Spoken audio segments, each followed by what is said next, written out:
Chilling tales for dark nights.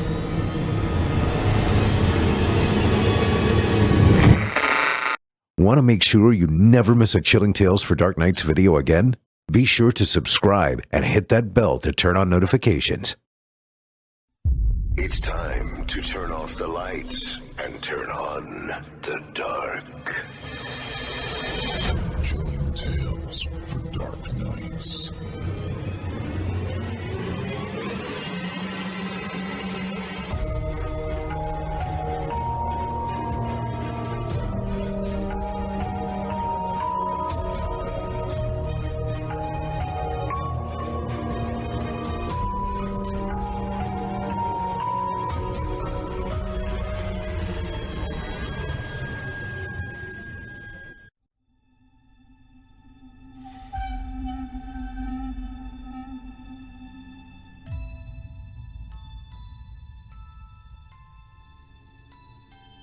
Good evening, listener. You're listening to Chilling Tales for Dark Nights. On tonight's edition, we invite you to leave behind your safe reality and descend with us into the frightening depths of the most terrifying imaginations with an audio adaptation of frightening fiction about the hunter and hunted. I'm your host, Otis Jiry, standing in for my very good friend Steve Taylor. And tonight I'll be your guide as we traverse the dimly lit corridors of your darkest dreams. Joining us tonight to help bring to life the frightening fiction of James Vodrey is voice talent Trevor Rines. Now, get your ticket ready, take your seat in our theater of the minds, and brace yourself. It's time to turn off the lights and turn on the dark.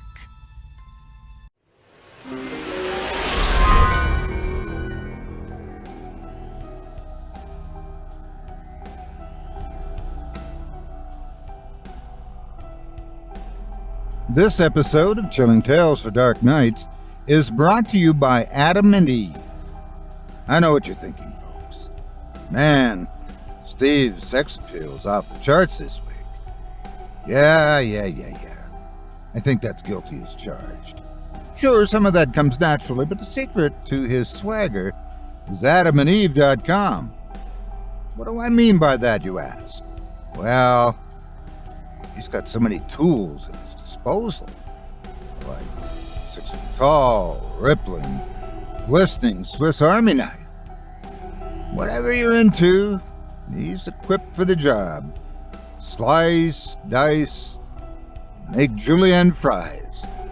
You can also make innuendos all night, but let's get to the point here. Adam and Eve is offering 50% off just about any item on their site. Thousands of items to help you bring new adventure into the bedroom. Imagine the possibilities. A wild new accessory, lingerie, thousands of toys, and sexual accoutrements, all shipped discreetly for your privacy. And with our very special offer, your first item comes half price and shipping is free. Adam and Eve is your trusted partner in helping you become your sexiest self. Just go to adamandeve.com and select any one item right now, and at checkout, enter the offer code CHILLING. That's CHILLING. CHILLING at adamandeve.com. Remember, this is an exclusive offer specific to this podcast, so be sure to use this code CHILLING to get your discount plus 100% free shipping. adamandeve.com. Codename CHILLING.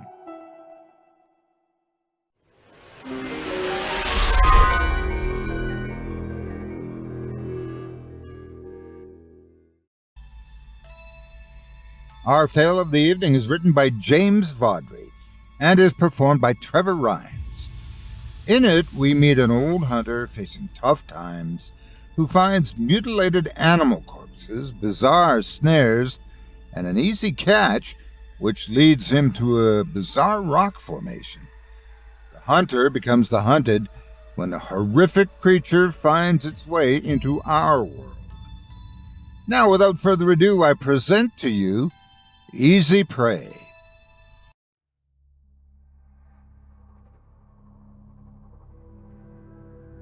The merciless sun hung in the barren sky like a heat lamp, beating down on the heath below. The heather seemed to plead to the skies for some reprieve from the baking sun, and the air hung still and sweltering. The only sound was the faint splashing of a failing stream echoing up from a deep, narrow ravine that ran the length of the vale, hidden from sight by parched brown bracken and crossed by an ancient wooden beam. Suddenly a single, hard crack split the silence, repeating from the surrounding hills like a ricochet. A red grouse burst from the ground and rose into the southern sky, the beating of its wings panicked and irregular. It dove sharply down the northern bank of a scrub-covered slope, flying low over the dull green heather before turning sharply east, away from the ravine and upward, its red feathers flashing in the sunlight. A lone figure appeared on the crest of the heath, his hands working hurriedly to reload the single-barrel shotgun. He snapped the barrel into place and aimed, recoiling backward as the shotgun blasted again, but the bird was now little more than a faint smudge against a pale, bleached skyline. The man stood still for a moment longer, frozen in place, the barrel of his gun aimed squarely at nothing. He turned his bearded, wrinkled face to the sun and squinted, raising his top lip as if disgusted. With a sigh, his poise slackened, and he lowered the weapon. "Time's moving on," he muttered quietly, his tone resigned and thoughtful. With a swift, practiced movement, he slung the weapon over his left arm and removed his cap to wipe his brow, revealing dark hair damp with sweat. It has been a rough season so far. A sweltering summer had bled into a dry autumn, forcing most local wildlife to stay in the shade, making them tough to find and even tougher to keep a bead on with the constant stifling heat. For a hunter as old as Jonah, it was getting harder and harder to stay sharp when all his body wanted was a cool drink of water and a shaded chair to enjoy it in. He had made only 2 kills in the last week. This, coupled with a slump in gun club customers, meant his secondary income of grouse and pheasant sales quickly became his main stead. The way things were going, he would be completely out of pocket by the end of the month. With a grunt of resolution, he replaced the cap and paced steadily down the slope to the ravine, crossing the bridge with care. His footsteps were sure and practiced as he descended to follow the flight of the grouse, the sun on his back. He had never felt older. Time seemed to be speeding up, pushing him forward like a runaway train with him lashed to the front, his life flying past him in a blur, making it harder and harder to distinguish one day from the next. He woke, ate, shot, ate, and slept. And each season, the hills felt more barren, more silent, less welcoming. His foot rolled on a loose rock, and he stumbled, barely keeping his balance. His thoughts returned to the present, and he became dimly aware of a dull buzz at the edge of his hearing. Jonas stopped and looked about him, trying to determine the direction of the sound. On the hillside to his left, about 30 paces away behind a gritstone outcropping, a cloud of flies swarmed. Black specks undulated and revolved up into sight and down again. Jonas stood and watched for a moment, considering his choices. Flies meant a dead animal of some kind. This was nothing unusual. He had found various dead animals in his years around the heath, but it was always good to keep a rough idea of the type and number of animals found dead, as an increase in carcasses was often a sign of disease in the local population. Jonah went up to the rock, his breath dry and rasping. On the flat, baking surface of the outcrop lay the body of a pheasant, decomposed to a vague mass of copper feathers, bone, and decaying flesh. Jonah sat on his haunches and regarded the carcass from higher up the hill, vaguely swatting around his face. The dead bird appeared deflated, a sign of advancing decay, and in the shorter feathers of its breast and side he discerned the slow writhing of maggots. "Must be diseased," he said to himself in a heavy, grim tone, thinking of the effect this could have on his hunting chances if many other birds had been afflicted in the area. This was not the work of a hunt, or why would they leave it here? An animal, then? Predators killed for food and would drag their kill back to a place of safety before eating. No, this was almost certainly a disease. But something felt off. The feeling gnawed at Jonah from the back of his thoughts, and as he moved on, he looked again and realized where it came from. The carcass had been decapitated. He'd identified it by its copper feathers and general shape, but the characteristic red and green head was absent. From his initial viewpoint, the upper neck had been obscured by the wings. As he passed, its absence was plain. Jonah leaned forward to gain a closer look for any sign of the head when he felt a nervous tingle run up from the middle of his spine to his neck. He straightened and whipped his head towards the crest of the hill. A grouse was there, flapping its wings in panic, somehow caught in the scrub. Without thinking, Jonah raised the shotgun and, in an instant, had the bird squarely in his sights. His forefinger found the trigger. He applied pressure, braced for the explosive recoil, and stopped. The bird was still there, squawking and beating its wings maniacally above the front sight of his gun, no more than 10 yards away. It appeared to be caught on something, unable to lift more than a few inches before swinging back into the ground, tracing a short arc side to side like a mad windscreen wiper. Jonah felt stupefied. He had never seen anything like this. Snare traps were a standard hunting tool, but they usually clenched around the neck, strangling the animal. Whatever had this grouse was attached somewhere low down, around the legs. He approached slowly, his pulse throbbing through his thick, arthritic hands as they held the hot gun at his hip.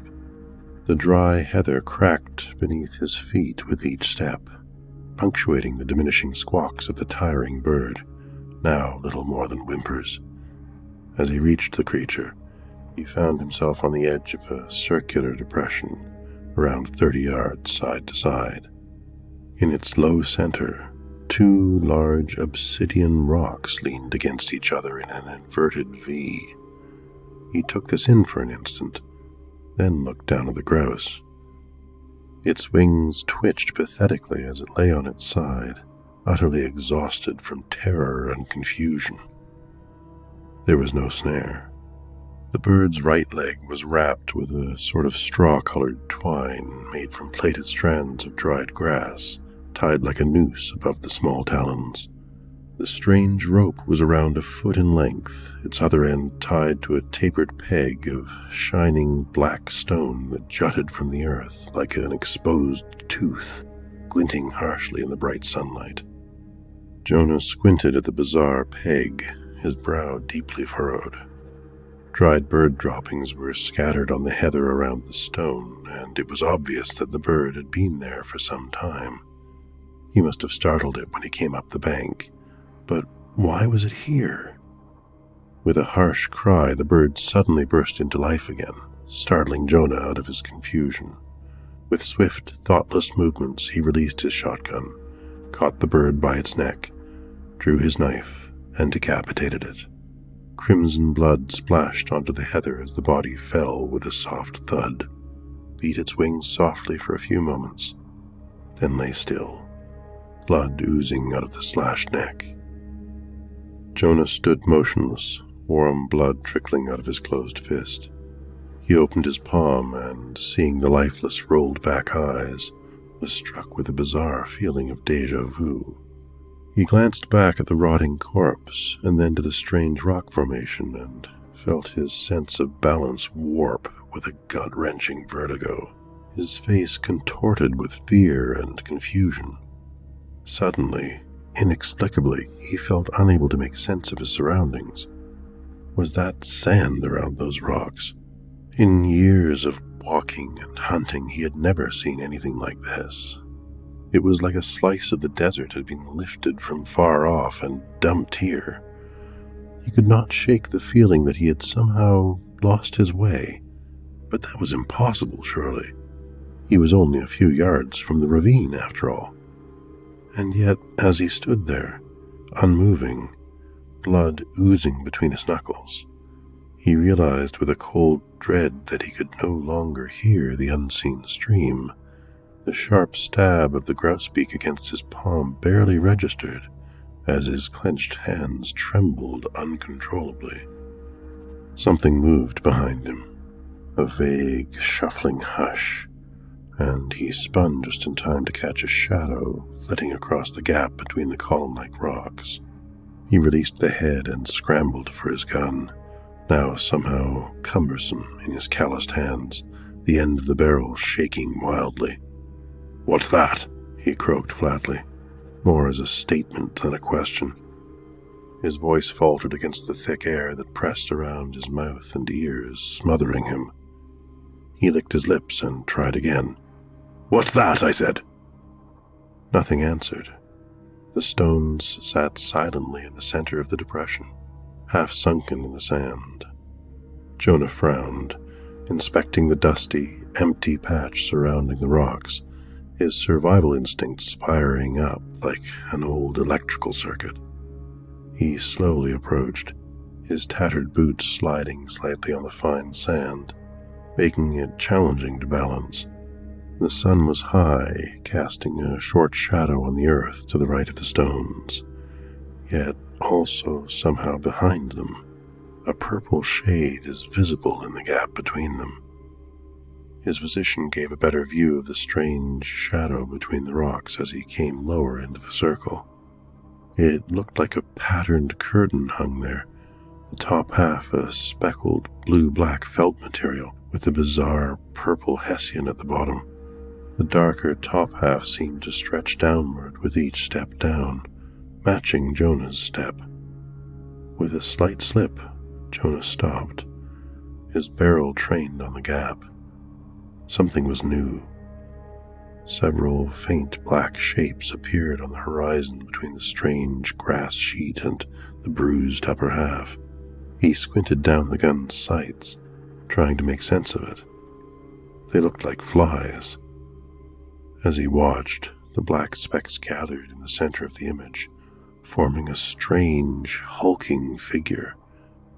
Transfixed, Jonah watched as the figure appeared to grow, bleeding into the grass. A cool chill spread on Jonah's sweating forehead. He reached to wipe it with his fingers and felt cold on the back of his hand. He stared dumbly at his palm for a moment, then reached forward, sweat glistening on his fingertips. The air ahead of him was cool. No, it was freezing. A shocked gasp of icy air froze Jonah's lungs as he looked to the sand before the unnatural gap and saw grains rolling outwards, pushed by an unseen breeze. He looked at the straw-like material and saw the subtle sway of the individual blades. It was grass beyond the gap, and something was running through it. A growing black mass was moving from a bruised skyline. He could hear its rasping breath and the subtle swiping of its claws as it galloped through the dry stalks, its two red, bleeding eyes fixed forwards, fixed on him. Jonah's legs spasmed as pure fear bolted through his nervous system, the old circuits overloaded. He fell heavily on his side. Gritty sand scraped his cheek and teeth as his face hit the ground. His shotgun flew from his hand, scuffing into the sand as he scrambled madly on all fours, fighting to climb the loose bank. He crested the circle, his arthritic knees burning, his lungs on fire.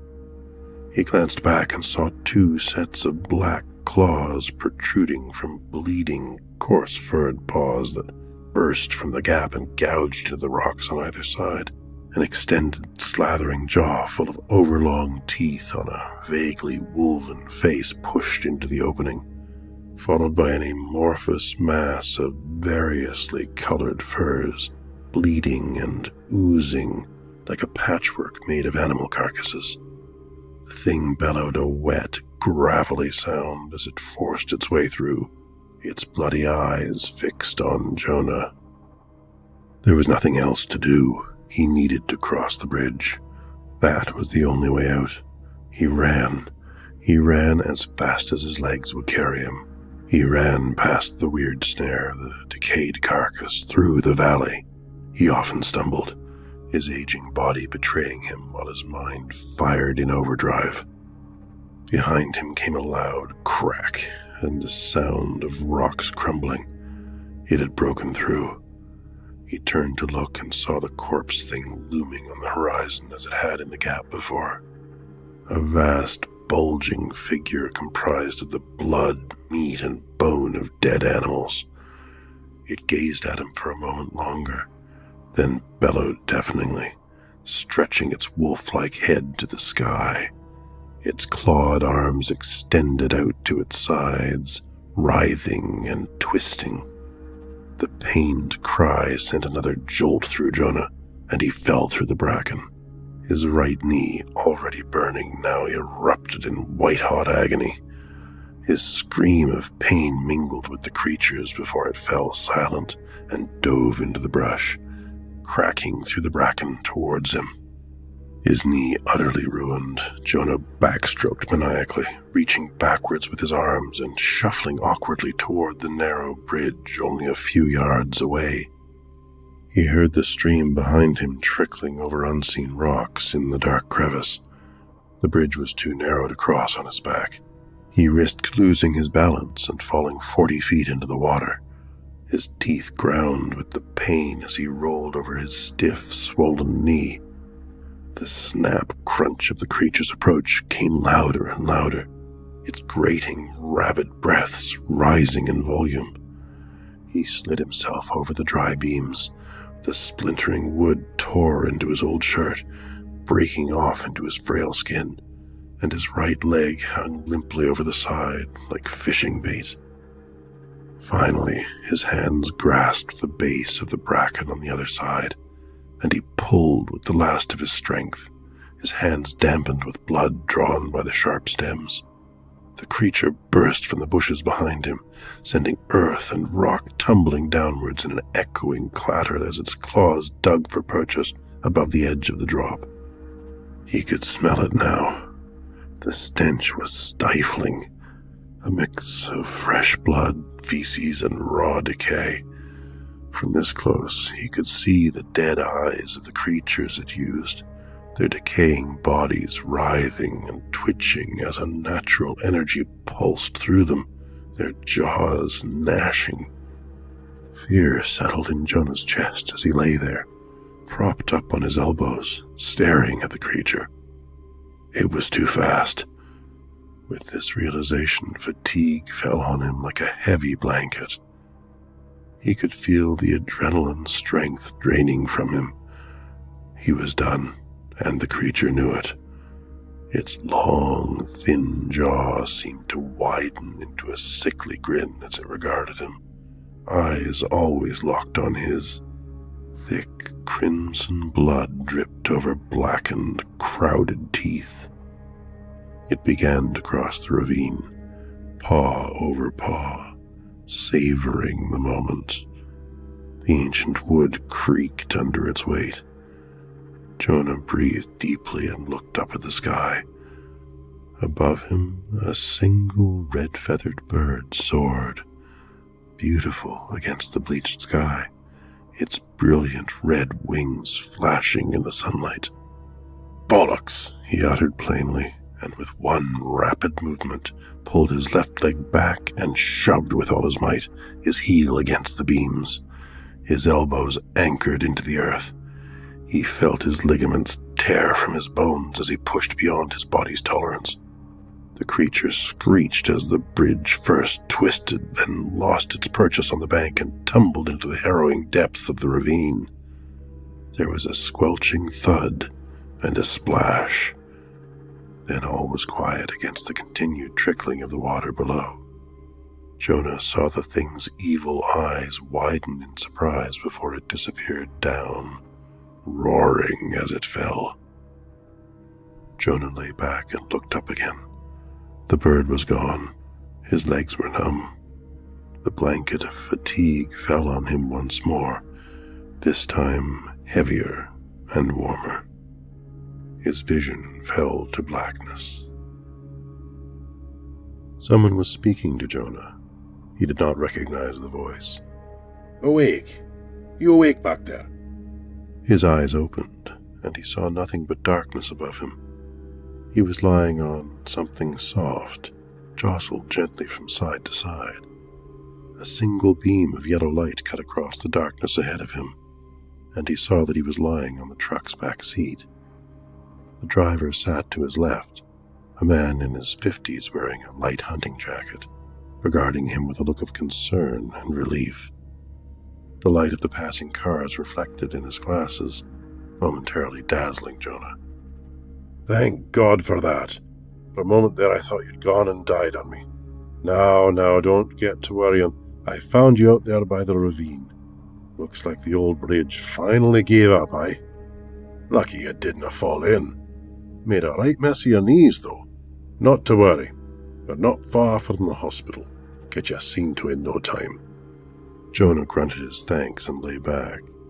He was utterly exhausted, but his mind flitted through confused nightmare pictures as he dozed. Every bump in the road flared his knee pain and made him think of the bridge and the thing that had tried to cross it. Before long, the bright lights of the hospital emergency department entrance poured in through the back window. The door opened, and the driver stood silhouetted in the light, a wheelchair before him. "Think we could get you into this? Here, let me help." With an effort, Jonah struggled his way onto the chair. His knees were like swollen water balloons, hot to the touch and excruciating to move. As the man turned his chair, Jonah glimpsed the back of the old Land Rover. The cargo bed was covered in a blue tarp. It looked full. The material undulated and stretched in small hills over the unusual shape of the load. The driver caught his gaze. "After seeing you off, I'm taking that lot to the vets." The wheelchair bumped as they passed the automatic doors. Harsh, artificial light spilled over them. "Strangest thing. We found a load of dead animals downstream from where I found you, where the ravine opens up. Looks like they were diseased or something. That might be why the hunting's been so tough this season. What's the matter?" Jonah's eyes widened as the man spoke. His head spun to look back. Something dripped in the shadows behind the truck, and a small black shape fell onto the tarmac, briefly catching the light on coarse, bloody fur. In the hospital, they could not understand why he would not stop screaming.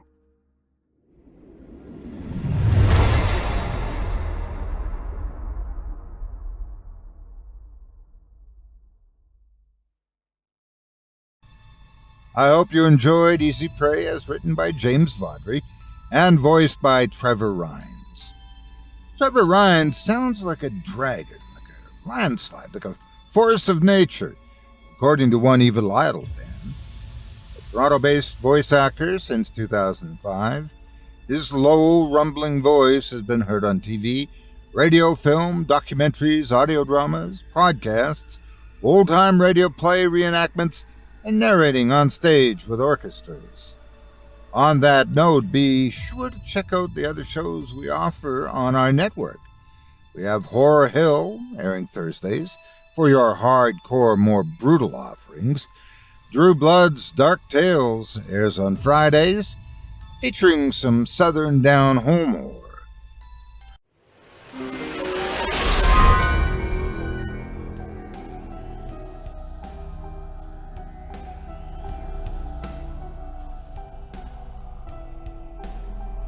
This episode of Chilling Tales for Dark Nights is brought to you by Adam and Eve.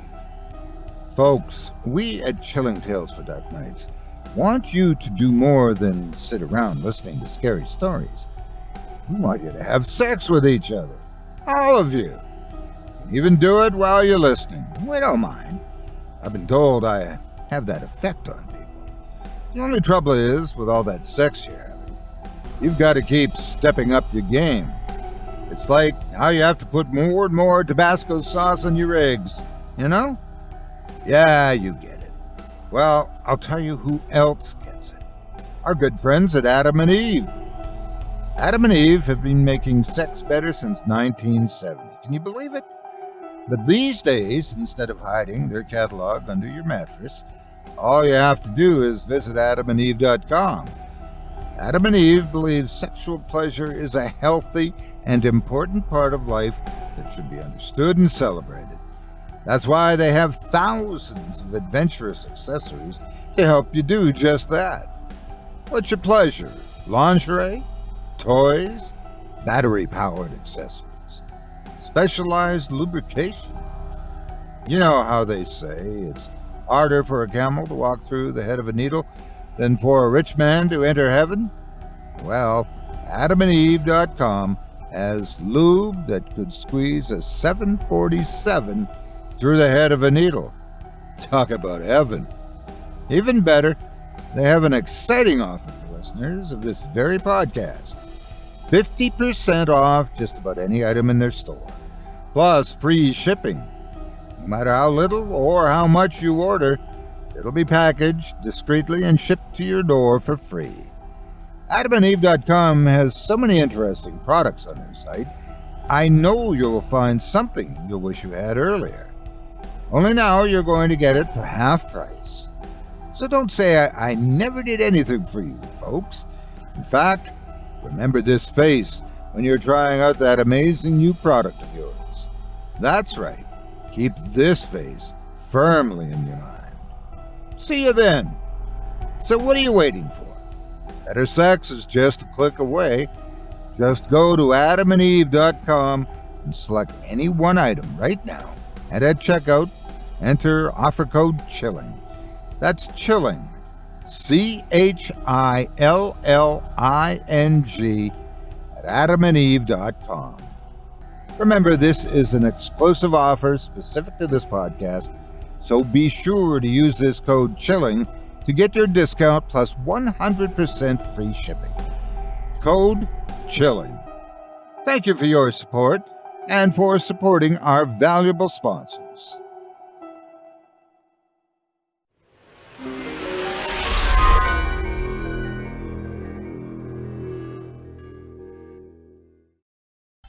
Fear from the Heartland airs Wednesdays, and longtime resident Otis Jiry, that's me, has a show on Sunday nights that features 2 stories on the standard edition, as well as 2 more which can be accessed through our patrons area.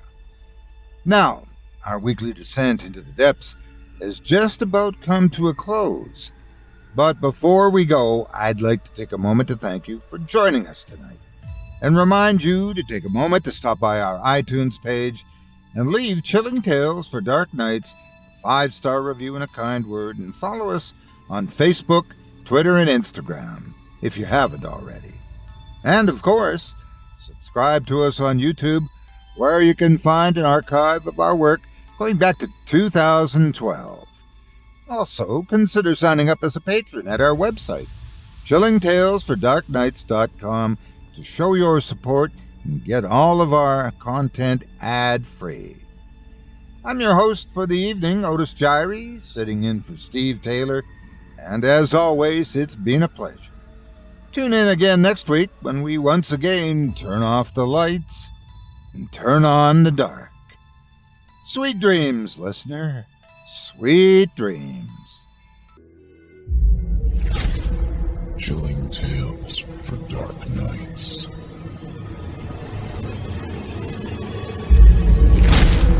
Chilling Tales for Dark Nights.